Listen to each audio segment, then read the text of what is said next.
तेरे को बताओ एक बात, अल्लाह को मानते हो आप?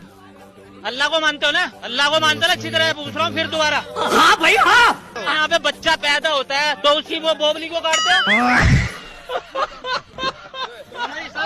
क्यों लिखा हुआ? जब ऊपर वाले ने उसको बनाने में गलती नहीं करी, ऊपर वाले ने, तुम्हारे अल्लाह ने गलती नहीं करी बनाने में, तो तुम उसका खतना क्यों करते हो? अरे मैं क्या बताऊँ मैं क्या बताऊँ? पैगंबर भेजा उन्होंने, पैगंबर बेकार की बात कर रहा है। जब ऊपर वाले ने गलती नहीं करी बच्चा बनाने में, एक तुम निराले हो, बाकी दुनिया पागल है। बच्चे पे तुम अत्याचार नहीं कर रहे, उसके अत्याचार कैसे खत्म करना? बच्चे के अत्याचार की बात कर रहा हूँ, अत्याचार होया कि नहीं है? जब तुम अपनी उंगली जरासी करती है तो तुम्हारा कितना दर्द होता है। अरे वो एक प्रथा है इनके धर्म में। अरे कोई प्रथा नहीं है, बेकार की बात करे। प्रथा होती है किसी के बच्चे का काटने में, प्रथा होती है।